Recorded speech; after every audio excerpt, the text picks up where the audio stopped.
semana que viene. Un abrazo. Ay, vos apagás la pantalla, pero no me cerrás la sesión. Pues si te vas, No. me la cerrás. Me parece que no, porque están todos, que todos pudieron entrar sin el anfitrión. Yo soy de dejar la puerta abierta siempre, están todos adentro de casa. Bueno, no sé cómo es. Yo creo que si vos salís de la reunión se acaba, pero...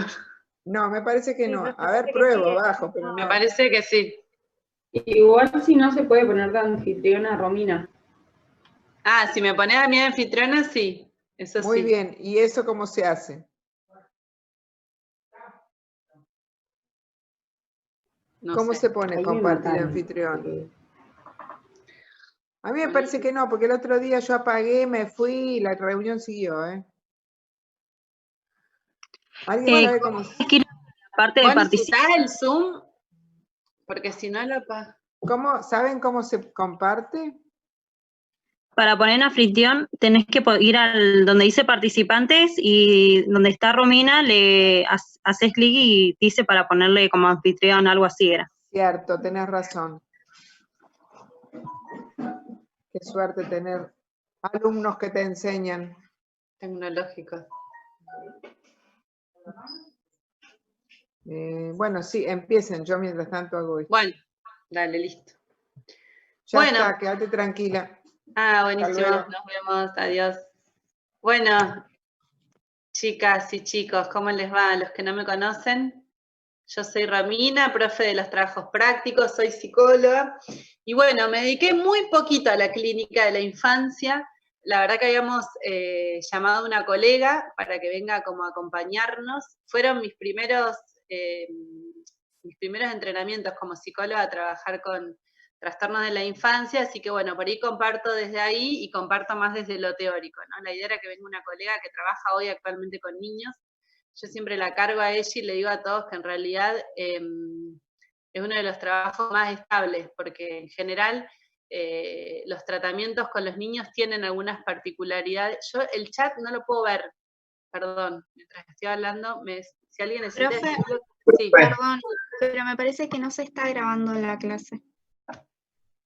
Ay, y es que, capaz que la necesito grabar yo ahora, que la dejó de grabar Mabel. Grabar. Creo que sí. Grabar en esta computadora. Ahí está, perfecto, gracias. Les pido eso, que cuando yo estoy compartiendo la pantalla, me hablen, porque no puedo ver el chat. No sé por qué razón, siempre me pasa lo mismo. Bueno, es un trabajo muy interesante, digamos, el trabajo con niños, digamos, porque uno trabaja con las familias y también trabaja con las escuelas y trabaja en equipo, ¿no? Tiene como una particularidad diferente al consultorio común. En general, la mayoría de las personas que trabaja con niños hoy se dedica a la clínica, digamos, de los trastornos. ¿Qué quiere decir, digamos?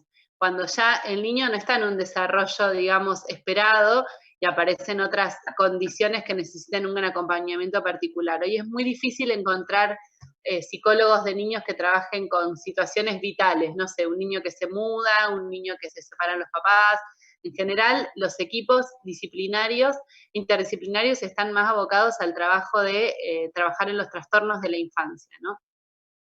Esto yo lo aclaro mucho en los prácticos, pero bueno, vale la pena recalcarlo. No sé si es porque para mí fue útil aprenderlo, porque creo que a veces se confunde mucho, pero una cosa es hablar de un desarrollo esperado, un desarrollo sano, y otra cosa es hablar de un trastorno, ¿no?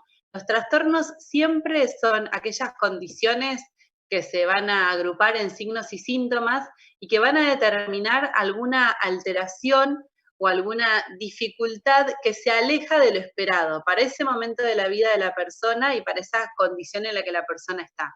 Yo, por ejemplo, ahora mañana vamos a empezar a ver en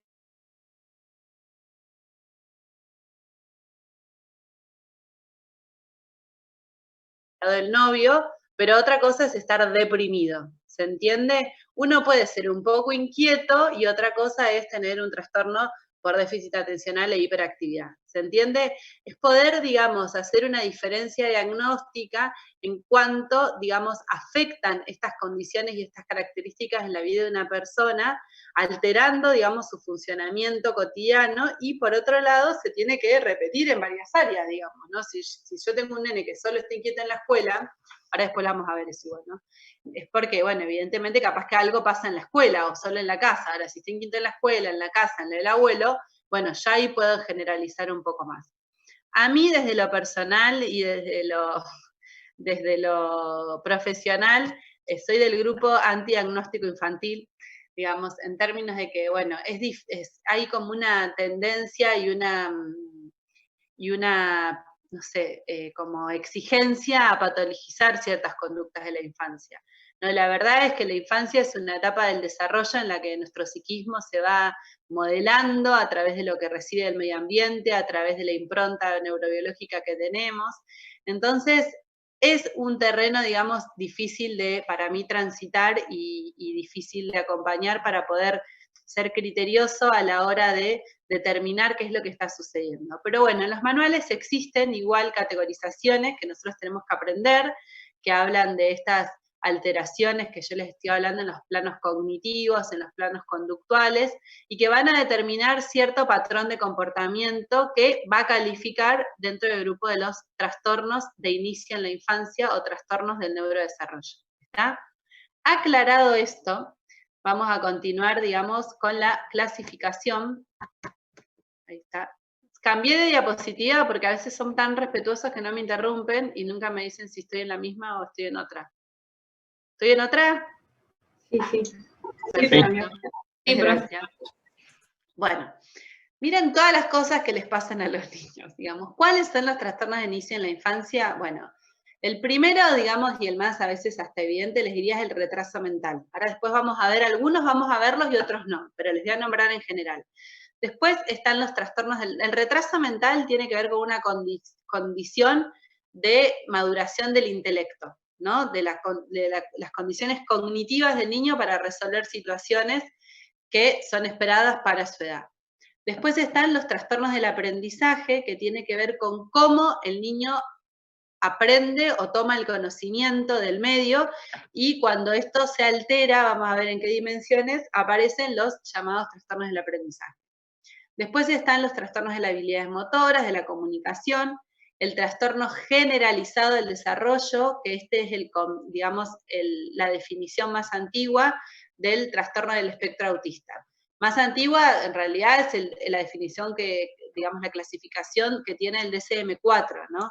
Hoy en la actualidad, la mayoría de los colegas utiliza la clasificación del DSM-5, que habla del trastorno del espectro autista o condición autista, ¿está? No es más trastorno generalizado del desarrollo. A veces lo pueden haber escuchado como TGD o como TEA ahora, ¿no? Después está el trastorno por déficit de atención y comportamiento perturbador, también ese lo vamos a ver, el trastorno de la digestión y de la conducta alimentaria en la infancia, trastornos de tics, que lo vamos a ver, el trastorno de la eliminación, que tiene que ver con la encopresis y la enuresis, y otros trastornos de la infancia y la niñez, que son los que a veces no clasifican entre todos estos. Esto lo paso rapidito, lo tienen en el DSM, después les subo la filmina y también lo van a tener acá. Bueno, el retraso mental. ¿Quién se acuerda, según el DSM-4, a dónde se clasificaba el retraso mental? Vamos a hacer un repaso cortito. ¿Alguien se acuerda en cuál de los ejes se clasificaba el retraso mental? ¿En el eje 1? No, pero vale tu intento. No, Eje 2 están poniendo en el chat, profe. Eje 2 ponen en el chat. Perfecto, es el eje 2, y les repito a los del chat, salvo que no tengan micrófono, que me hablen, porque no puedo verlo. Exactamente, el retraso mental es una condición que se caracteriza por una capacidad intelectual significativamente menor al promedio. Podemos estar 3 horas discutiendo todo esto que yo les voy a dar hoy. Ustedes entiendan que esta es una forma de pensar algunas de las cuestiones que pasan en el desarrollo, pero lo que sí es claro es que hay niños que a medida que van creciendo, sus papás van viendo que hay algunas funciones cognitivas que no las están desarrollando como el resto de los niños, ¿no? Que no tiene que ver con lo motriz o con el lenguaje, digamos. Quizás el lenguaje esté un poco empobrecido, pero tiene que ver con un retraso madurativo, ¿no? Una dificultad para aprender a hacer lo que el resto hace a su edad. Cada niño tiene un tiempo y hay un periodo ventana para que algunas conductas aparezcan. En general, una persona con retraso mental, esos periodos ventanas son un poquito más amplios e incluso a veces no llegan a aprender algunas conductas. Cuando llegan a la primaria es donde se detecta principalmente, ¿no? Porque uno empieza a pensar, bueno, es el niño, bueno, son los padres, bueno, es como él puede, y cuando llegan a la primaria, que tienen que hacer esa adquisición del proceso formal, digamos, ¿no? De sumar, restar, leer, multiplicar, es cuando, digamos, empiezan a notarse estas dificultades complejas, y en general son niños que son derivados a una psicopedagoga para que haga una evaluación de su estado cognitivo, y para clasificar dentro del grupo de los pacientes con trastornos mentales tienen que tener un cociente intelectual menor a 70, ¿está? Más de 70, o 70 es límite, probablemente necesite un apoyo, digamos, en lo académico, ¿está? Pero inferior a 70 significa que su coeficiente intelectual se desvía un montón de la media para su edad, ¿está? Siempre se diagnostica antes de los 18 años porque es muy evidente. Yo le diría que entre los 6 y los 7 años ya aparece el diagnóstico, ¿no? Y está acompañado, digamos, de otras dificultades adaptativas que tienen que ver con el cuidado de sí mismo, la vida doméstica, las habilidades sociales, ¿no? Dentro de los retrasos mentales, digamos, vos tenés pacientes que tienen un retraso leve, que probablemente puedan hacer una escolaridad o una integración en una escolaridad, tenés un retraso moderado y un retraso grave. Los retrasos de moderados y a graves son pacientes que incluso a veces no alcanzan ni siquiera el lenguaje, ¿está? Tienen algunas formas de comunicación muy leves y muchas veces va acompañado de otros trastornos clínicos, a veces como puede ser epilepsia, autismo, ¿está? Es difícil que se presente un retraso mental grave, digamos, sin este tipo de otras patologías. Muchas veces el retraso mental es consecuencia de alguna lesión cerebral que sufrieron al momento del parto, ¿no? Como una hipoxia al nacer, ¿no? Esa falta de oxígeno que hace que tengan cierta parálisis cerebral, ¿no? A veces tiene que ver con algo congénito, pero bueno, lo cierto es que es una condición que va a perdurar a lo largo de la vida. No es que no va a aprender nunca más, pero sus capacidades de aprendizaje van a estar limitadas a ese cociente intelectual, ¿se entiende? Por eso son pacientes que siempre están en tratamiento, porque hay mucho que se puede hacer, pero siempre dentro de ese parámetro, digamos, que su sistema nervioso le permite, ¿está? O sea que el retraso mental, sí, el retraso mental siempre se mide con el coeficiente intelectual. Exactamente, exactamente. Obviamente que vos lo vas a... ¿Qué madre? Perdóname. Que el coeficiente intelectual mide la cognición del niño. En el cociente intelectual mide, o sea, a ver, hay dos cuestiones para tener en cuenta. El cociente intelectual, la capacidad intelectual es una medida de inteligencia, que hoy está súper cuestionada, ¿no? Porque la inteligencia, digamos, puede ser artística, plástica. Si yo le digo, ¿quién es más inteligente? ¿Beethoven? No, perdón, ¿Messi o Borges? Y Esteban es, qué sé yo, no sé, Messi, Borges, bueno, ahí es donde empezamos a hablar de las inteligencias múltiples, digamos, ¿no? Porque Messi es súper inteligente para el deporte, para el dinero y para otras cuestiones, y Borges era muy inteligente, digamos, en cuestiones académicas, literarias, supongo que afectivas, etcétera, ¿no? Entonces, digo, lo que se fue viendo a lo largo de la vida, el cociente intelectual es una medida que surge, digamos, como en la época de la Segunda Guerra Mundial, para medir, digamos, como el rendimiento intelectual de los soldados. Pero quedó y sirve para establecer este tipo de parámetros, ¿está? Ahora, digamos, las personas tienen otras capacidades cognitivas, ¿no? Que tienen que ver con cómo recordamos, cómo almacenamos información, cómo hablamos, cómo, no sé, nos expresamos emocionalmente, etc. Entonces, el CI es la única medida, digamos, que va a determinar el retraso mental o no. Pero después las otras condiciones, bueno, hay niños que por ahí tienen un retraso mental leve, pero bueno, son buenos en la música, entonces o les interesa la música y se les estimula desde la música, ¿está? Pero lo que tienen que saber es que es una condición del neurodesarrollo que no va a cambiar, que si le medimos el cociente intelectual a una persona a los 10, a los 20 o a los 50 años va a ser el mismo, en una medida fija, ¿está? Sí, es fija. Las otras no. Preguntan cuál es la diferencia con el retraso madurativo. Perfecto, a eso iba. El retraso madurativo es que el niño va a destiempo del resto de los niños, pero va a alcanzar esa función que se está esperando que alcance. ¿Está? A veces puede haber un retraso madurativo por cuestiones psicosociales, por nutrición, ¿está? Por, qué sé yo, digamos, o sea, por alguna situación familiar específica, o incluso por una predisposición genética, pero en algún momento, con estimulación adecuada y con el acompañamiento, va a ir alcanzando esas funciones cognitivas o esas funciones adaptativas que se esperan. El retraso mental no. ¿Se entiende? Digamos, es una medida fija. Por eso está dentro de del eje 2 en el DSM-4, porque serían dos, digamos, los trastornos de personalidad y los retrasos mentales serían como del grupo de los trastornos crónicos, digamos, ¿no? Bueno. Acá es donde viene la cuestión de poder diferenciar al retraso mental del trastorno del aprendizaje, que no tiene nada que ver, pero bueno, a veces empieza a pescarse, digamos, el retraso mental a partir de los problemas de aprendizaje. Hay niños que no tienen un coeficiente intelectual bajo, pero sin embargo tienen un bajo rendimiento académico, ¿está? Para la edad, digamos, para su edad y para su momento de la vida. Este bajo rendimiento académico lo podemos ver en la lectura, en la forma en el cálculo, que se llama discalculia, en la escritura y en la dislexia, que tiene que ver con la alteración, digamos, cómo leemos y cómo escribimos a veces, ¿está?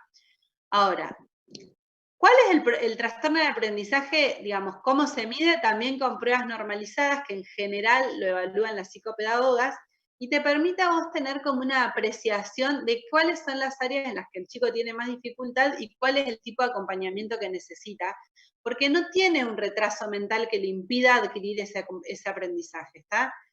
Puede tener que ver, insisto, con cuestiones afectivas, madurativas, etcétera.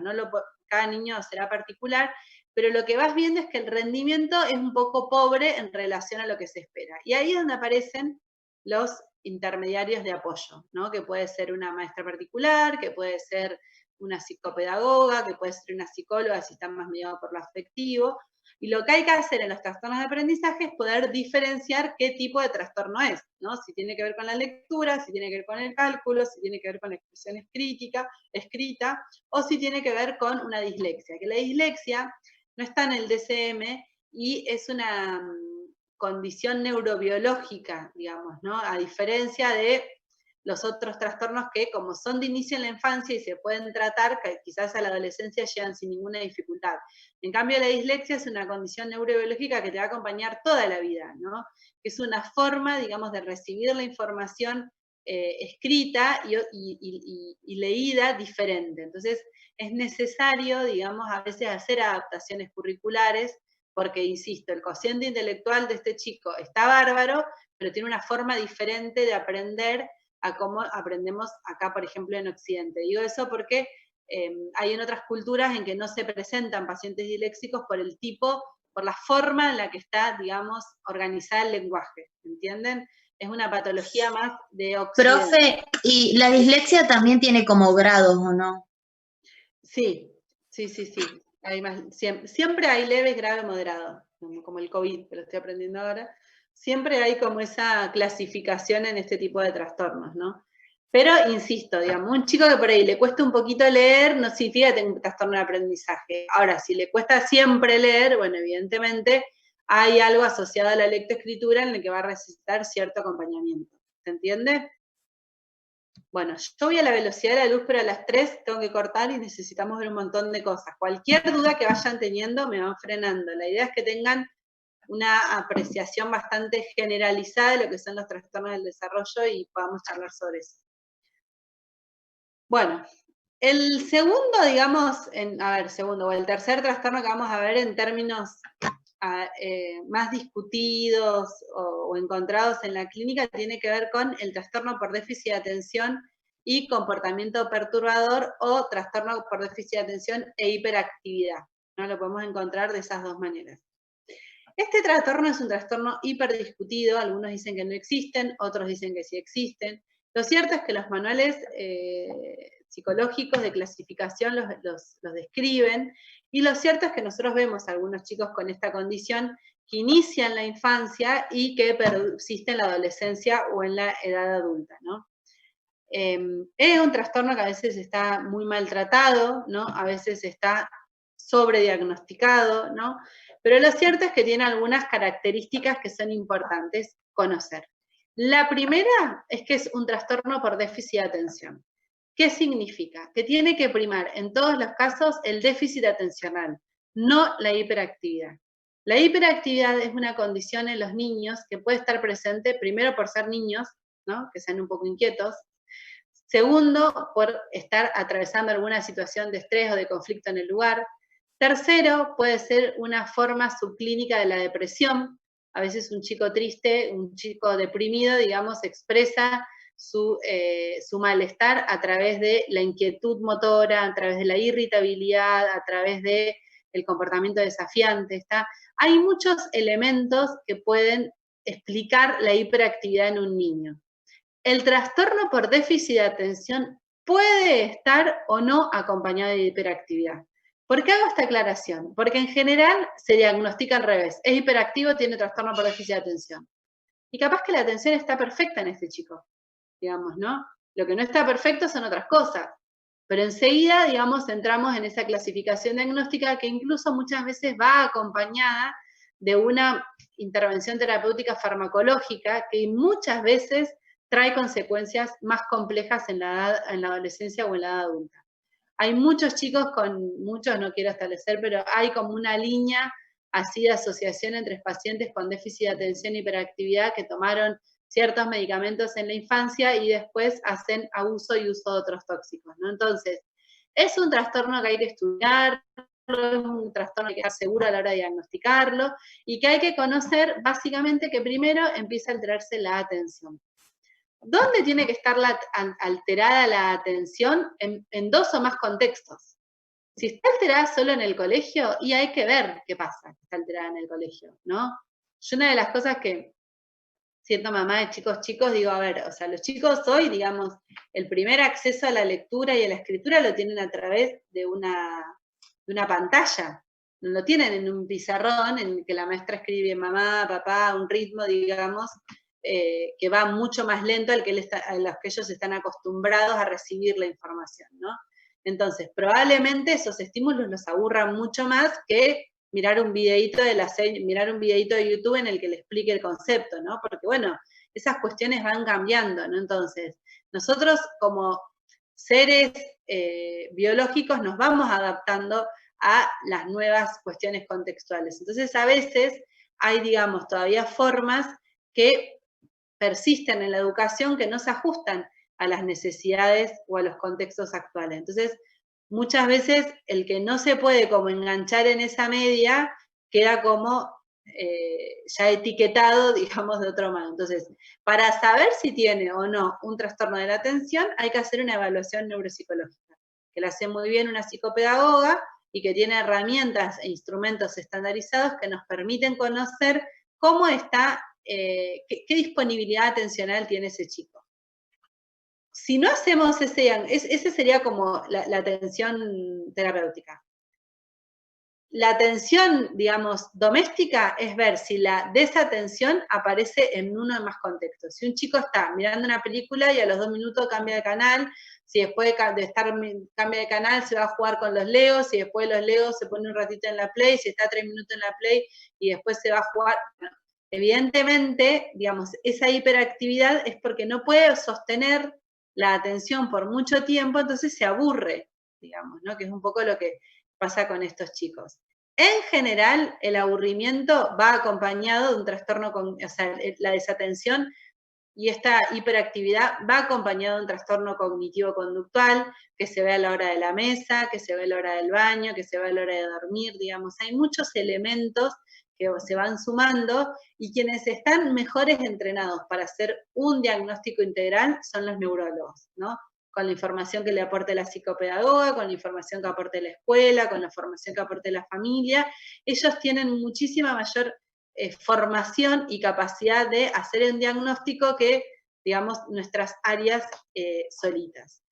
¿Cuándo es bueno hacer un diagnóstico de déficit atencional? Después de los 5 años, en las que estas funciones cognitivas más o menos están un poco más evolucionadas, ¿no? Antes es imposible porque la cognición, la función todavía no está en pleno desarrollo, ¿está? Dentro de los trastornos del comportamiento perturbador, saliendo de déficit atencional,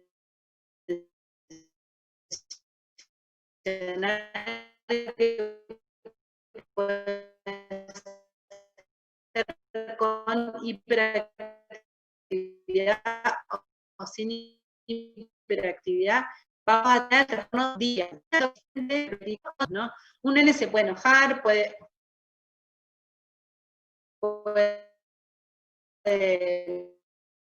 no sé, tirar un juguete, los niños con trastornos disocial, estas conductas las tienen en relación a figuras de autoridad. Digamos, un nene en la casa puede hacer un berrinche, pero cuando viene el aceño va a frenar. Sí. Discúlpame, la última parte que hablaste, me parece que se nos tildó a todos. Ah, puede ser, porque a mí dijo que tenía poca señal. Era el problema, pero viendo en el chat que a todos les pasa lo mismo. Bueno, ¿ahí me están escuchando bien? ¿Ahora sí o no? Ahora sí. Sí. Bueno, ¿y a dónde Yo quedaron? personalmente también. Los últimos 2 minutos. En la parte de que un niño se puede enojar, pero, y ahí. Ah, bueno, que un niño puede tener un berrinche, puede tener un enojo, digamos, eso no lo convierte en un disocial por desafiar a sus papás, digamos, ¿no? En general los chicos necesitan como desafiarnos para introyectar los límites y decir esto sí, esto no. Ahora, si ese comportamiento lo externaliza la escuela, lo externaliza los abuelos, lo externaliza al señor del banco que le dice no puedes usar el celular acá adelante y le revuelve el celular, digamos, ¿no? Cuando no hay un registro de que el otro, digamos, está poniendo un límite y es una autoridad, y cuando lo que hacen ya viola el derecho de los demás, ¿no? Que son estos chicos que por ahí hacen bullying, que lastiman a sus compañeros, ya estamos hablando de un trastorno disocial. Este trastorno disocial evoluciona en la adolescencia al trastorno negativista desafiante, ¿está?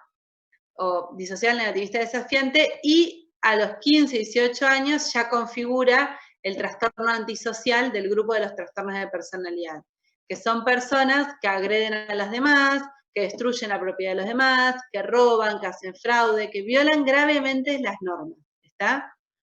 Este patrón, digamos, es como que va evolucionando y ya cuando llega a la condición de un trastorno, ¿cómo es que se llama? Un trastorno antisocial, bueno, ya es una condición que probablemente perdura a lo largo del tiempo. Yo tengo pacientes que son súper amorosos, que fueron diagnosticados con trastornos disociales en la infancia, que bueno, en realidad acá, por eso yo insisto, yo hoy como que a mí me cuesta un poco dar esta clase porque vengo a contar lo que está escrito en los manuales y lo que uno puede ver, pero después la clínica de niños, chicos, no es esto, es otra cosa, digamos, uno puede como entenderla de otra manera, la puede acompañar de otra forma, ¿está?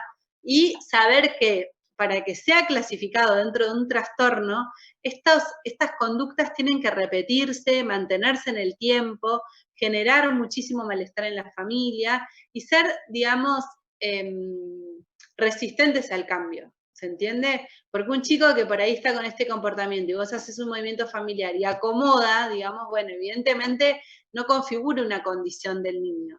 Esto por ahí es otro punto que me voy a detener un ratito, digamos, porque los niños son son una esponja, digamos, ¿no? Y tienen una sensibilidad en los sistemas familiares que el resto no. Entonces, muchas veces son los que hacen síntomas, ¿no? Esto viene bien de la sistémica, que es una de las teorías que a mí más me gusta.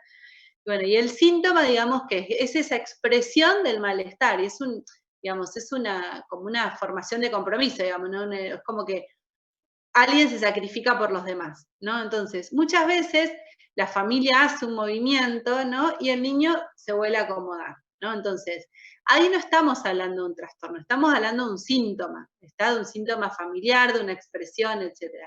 Pero a veces pasa, con un grupo muy chico de chicos, pero pasa que la familia hace movimientos, que la escuela hace movimientos, y la condición persiste, ¿se entiende? Y la dificultad en el niño persiste. Y ahí es cuando uno empieza a trabajar con los papás que hay algo que no tiene que ver solo con ellos, que tiene que ver con esta posición que está adoptando su hijo en el mundo, ¿está? Un sistémico esto no lo va a aprobar nunca, digamos, pero otras teorías sí consideran que no solo somos producto del sistema, ¿no? Sino que también nosotros portamos algunas características y que esas características, cuando entran en contacto con el contexto, se modelan hacia una dirección. ¿Se entiende? Entonces, siempre va a depender desde la mirada a la que ustedes trabajen y aborden la problemática. Pero sí está bueno saber que hay una población muy chiquitita, que a veces, digamos, el sistema intenta acomodarse y que esa situación sigue persistiendo, ¿está? Entonces, digo, hay cuestiones que a veces tienen que ver con los hijos y ahí es cuando necesitan un tratamiento, cuando necesitan una ayuda terapéutica, cuando necesitan de un equipo, porque hay algo que el sistema ya no está pudiendo afrontar, que no está pudiendo acompañar, ¿está? Que no está pudiendo neutralizar, ¿está? Bueno, dentro de los trastornos de tics, que son, digamos, ¿qué son los tics? Son vocalizaciones o movimientos rápidos, súbitos, recurrentes, estereotipados, ¿no? ¿Qué sé yo? Un tic puede ser, no sé, rascarse el pelo, mover mucho la mano, hacer chasquidos, hacer algún sonido con la boca, ¿no? Pueden ser motores, que es de movimiento, o verbales, ¿no? Los hacemos con la boca.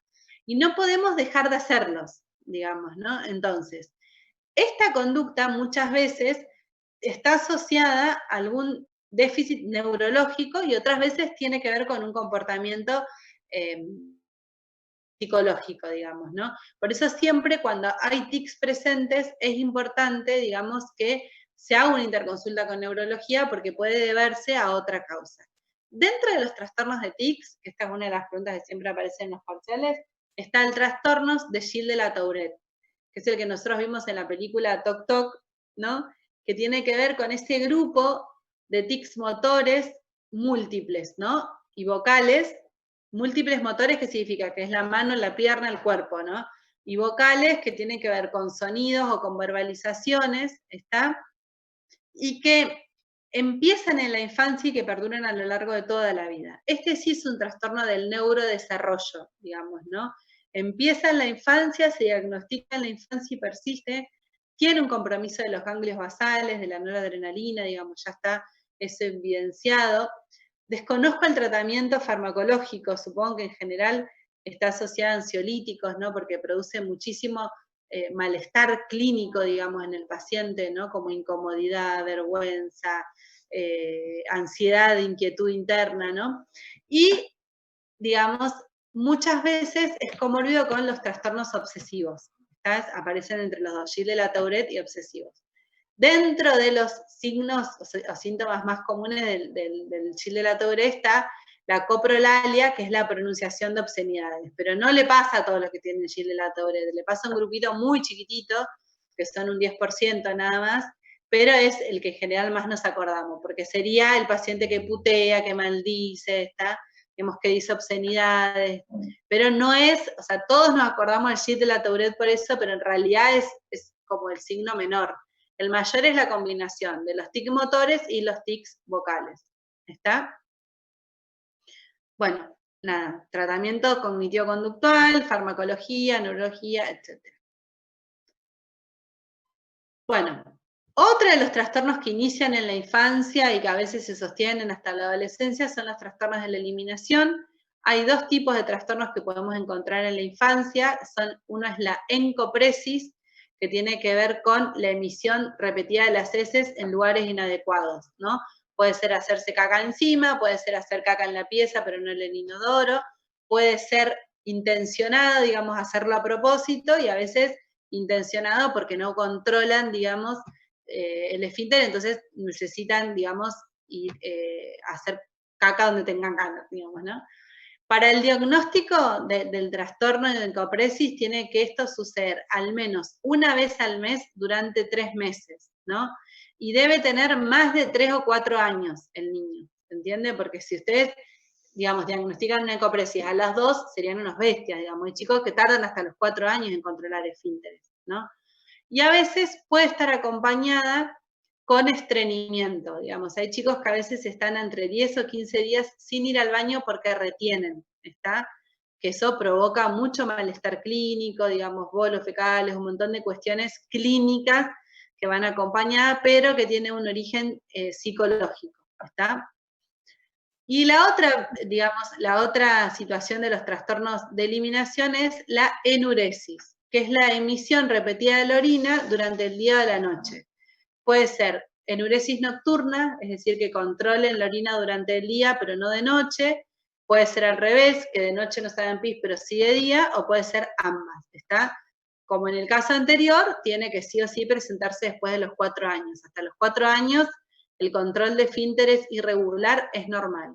Después, cuando se repite, empieza a ser un signo de alarma.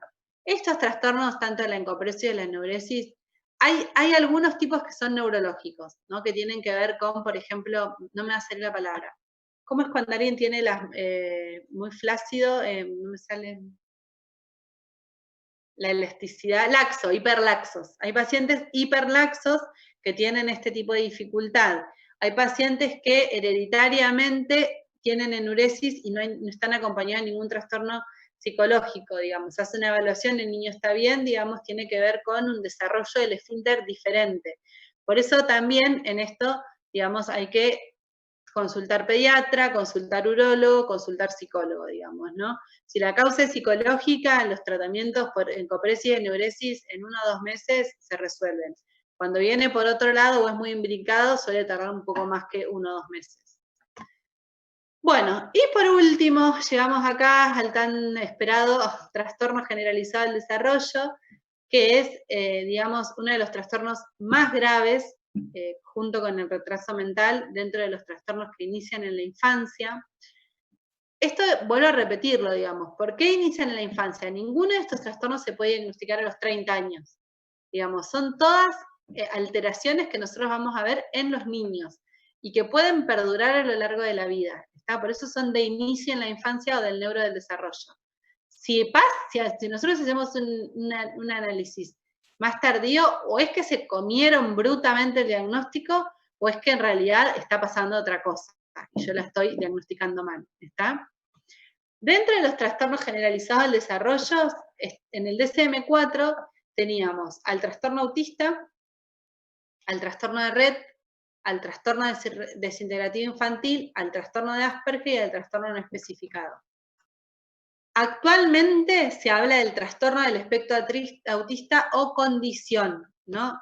Los que más solemos ver en la clínica son el trastorno autista y el trastorno de Asperger, ¿no? Son como los más comunes que se ven en la clínica. El trastorno de Rett un poco menos y los otros 2 mucho menos. A ver, en general, yo cuando laburaba con niños con TGD, la mayoría eran trastornos generalizados no especificados, digamos, ¿no? Porque es el diagnóstico que se utiliza cuando no clasifican como en todos los otros puntos. Pero bueno. Profe, ¿cuál es el de Rett? El de Rett es un trastorno que se presenta más en las niñas, ¿no? A ver si lo tengo acá en el Power. No, no lo tengo en el Power. El trastorno de Rett es un trastorno que se presenta mucho más en niñas, que tiene como digamos, tiene como una forma de presentación. Ahora vamos a ver cuáles son las alteraciones en todos los trastornos generalizados, pero en el de Rett tienen una sonrisa social bastante fija, digamos, ¿no? El nivel intelectual es bajo también, pero tienen algunos como rasgos como particulares que lo diferencian. Pero en todos lo que va a estar alterado es esto. Primero, tienen un compromiso social, ¿está? Ese es el síntoma relevante. Son 3 los síntomas más relevantes, la tríada se le llama, ¿no? Uno es la afectación social, digamos, ¿no? La comunicación es una comunicación, se llama no intencional. ¿Qué significa? Se puede reír, se puede mirar, puede hablarte, pero no hay intención en eso que quiere comunicar, ¿no? Entonces, ¿qué significa esto? En general se trabaja para lograr cierta intencionalidad, para saber si tiene hambre, para saber si tiene frío, para saber si quiere comer, se trabaja mucho con pictogramas, ¿no? Bueno, cada papá va encontrando como un estilo comunicacional, pero en general fracasa, digamos, ¿no? La comunicación con intencionalidad. No es que no hablan, yo tenía muchos pacientes con TGD que tenían un lenguaje re amplio, pero no comunicaban. Yo tenía pacientes que me decía la amaba, y ella todo el tiempo decía lo mismo, me me decía, sos puta, Romy, qué puta, sos todo el tiempo, puteaba y puteaba y puteaba todo el día, ¿viste? Tenía como esa, pero no es que me quería agredir, digamos, parecía era un chiste. Hay que ver por qué usaba la palabra puta, si traemos acá a un psicoanalista, capaz que obviamente en su familia anda a saber qué diría, o sea, porque era muy particular eso. Ella tenía un comportamiento restringido y repetitivo, siempre estaba cerquita del lavarropas, ¿viste? Movía mucho sus manitos, digamos, ¿no? Tienen como esas estereotipias persistentes.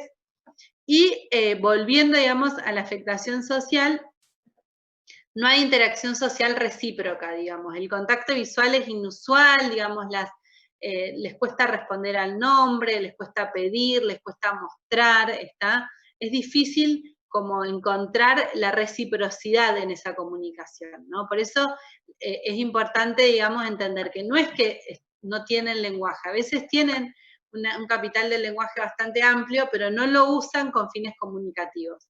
Por eso el tratamiento siempre va en esa dirección, para que logren, digamos, cierta conexión con el otro y puedan comunicarse. Con respecto al comportamiento restringido y repetitivo son las estereotipias, los movimientos de dedo de las manos, por ahí les gusta un solo juguete, si vos le cambiás por ahí, no sé, la rutina, le cambiás el espacio físico, en general empiezan con autolesiones, con malestar, digamos, ¿no? Porque son muy sensibles al entorno, ¿no? Al orden en el entorno.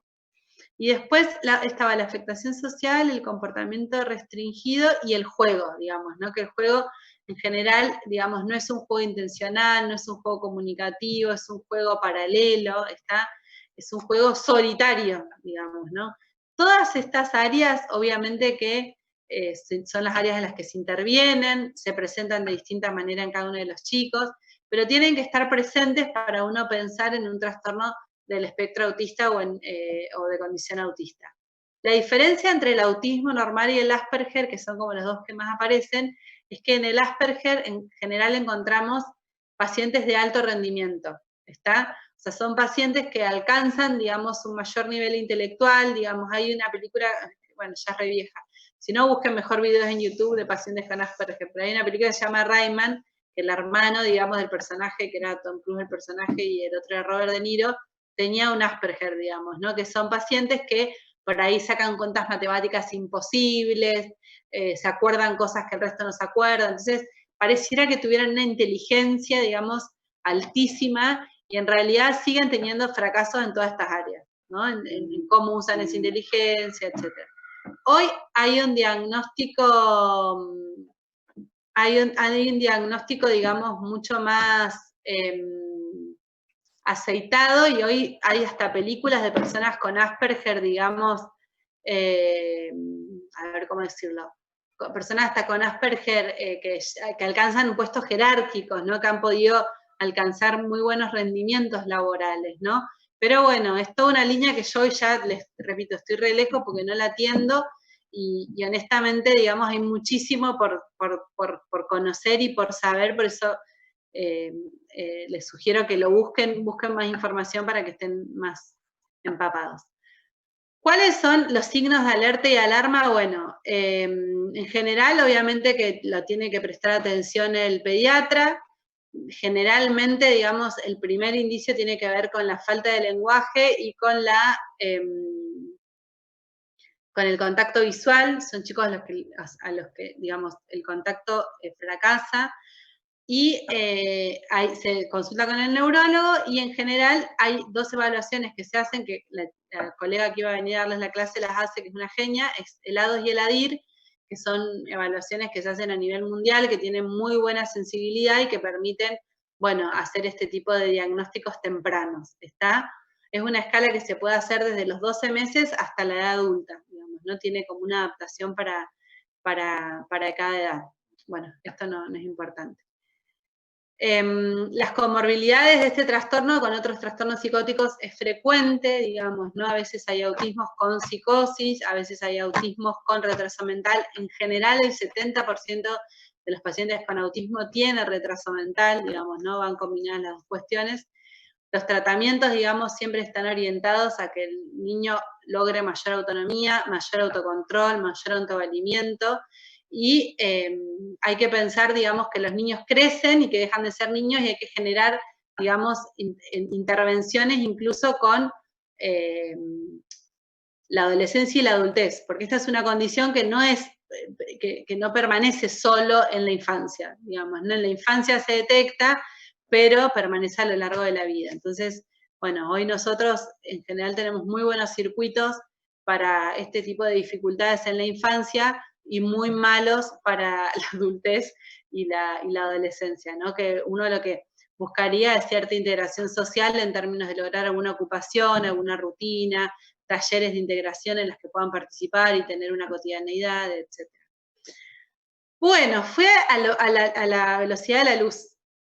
¿Qué es lo importante de esto que tengan en cuenta? Primero, que todos los trastornos de la infancia o del neurodesarrollo inician en la infancia, digamos, ¿no?